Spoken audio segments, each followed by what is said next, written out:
In the 1970s, something happened that terrified the most powerful governments in the world. They realized they weren't in control. Inflation was climbing, unemployment was climbing, growth was slowing.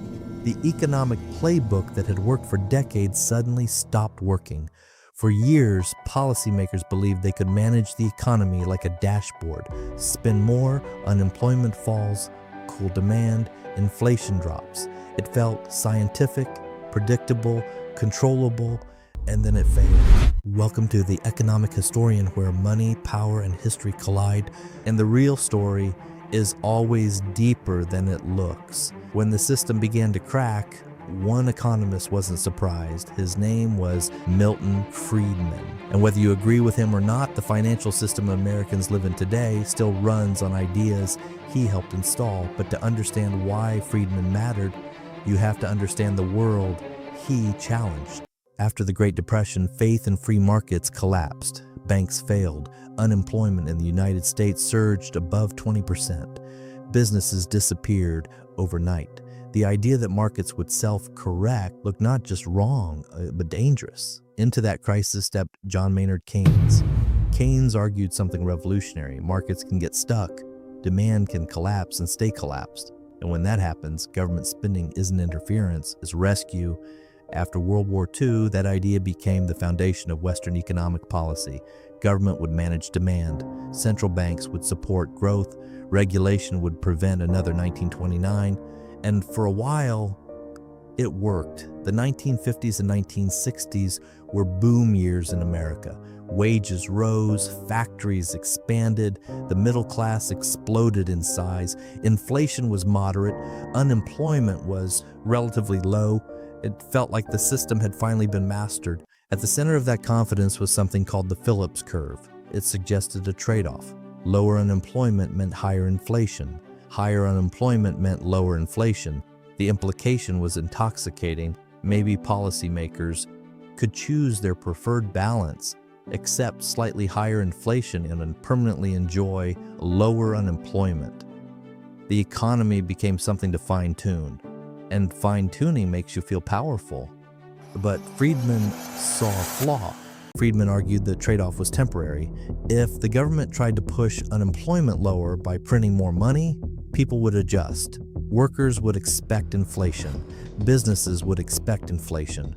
Wages and prices would rise in anticipation. The short-term boost would disappear, but inflation would remain. You can't fool an economy forever.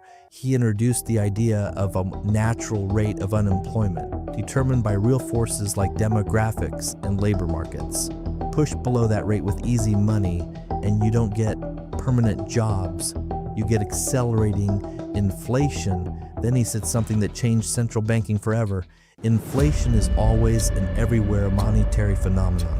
In plain English, if the money supply grows faster than the economy's ability to produce goods and services, prices will rise, not because of greed, not because of conspiracy, because of arithmetic.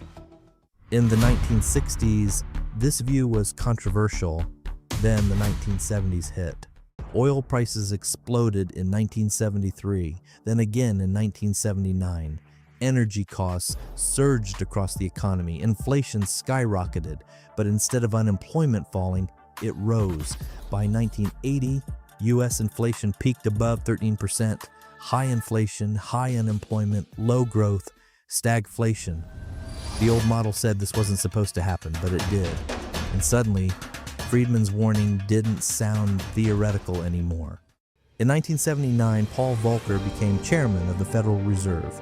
He believed inflation was a monetary problem, so he attacked it directly. Interest rates surged. At one point, they approached 20%. The result? A brutal recession. Businesses failed. Unemployment jumped. Farmers protested in Washington, but inflation collapsed. By the mid-1980s, it was under control. The lesson was clear: monetary discipline works. And from that moment on, central banking changed. Friedman's influence went beyond inflation. He argued that markets must, guided by prices, coordinate millions of decisions better than centralized bureaucracies. Politicians respond to elections. Markets respond to profit and loss. That difference matters. This shift in thinking reached politics. In the US, Ronald Reagan cut taxes and reduced regulation. In the UK, Margaret Thatcher privatized industries and restructured labor markets.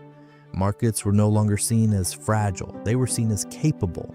Intervention was no longer the default. Markets were. That assumption reshaped the Western world. Growth returned in the 1980s and 1990s, inflation stayed low, financial markets expanded, globalization accelerated, but there was another shift. Asset ownership became central to wealth. Stocks, real estate, financial assets. If you owned capital, you benefited enormously. If you relied solely on wages, gains were slower. Markets optimized for efficiency. They didn't automatically optimize for quality. That wasn't a moral failure. It was structural reality. Markets distribute gains according to ownership. If ownership is concentrated, gains concentrate. Even during the 2008 financial crisis, markets remained the baseline system. Governments intervened massively, but the goal wasn't to replace markets. It was to stabilize them. After the pandemic in 2020, central banks expanded balance sheets again. Asset prices climbed. By the mid-2020s, global wealth reached record levels. There are more millionaires worldwide than ever before. At the same time, housing affordability worsened. Wealth concentration widened. Markets proved powerful at generating wealth, less automatic at spreading it. Friedman didn't argue markets create fairness. He argued they create efficiency and freedom within a price system. Whether that freedom leads to broad prosperity depends on surrounding institutions, tax policy, competition policy, education, access to asset ownership. His real legacy isn't a slogan, it's an operating system. He helped anchor inflation expectations. He strengthened central bank independence. He made markets the default assumption. And when an assumption becomes default, it shapes everything from tax policy to regulation to debates about inequality. Once an idea becomes architecture, it stops feeling like an idea. It feels like a reality. And here's the real question.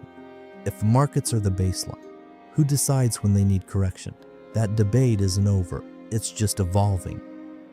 If this gave you a new perspective on how money and power actually work, subscribe to The Economic Historian. Because history doesn't just explain the past, it explains the system you're living inside right now. And once you see the architecture, you can't unsee it.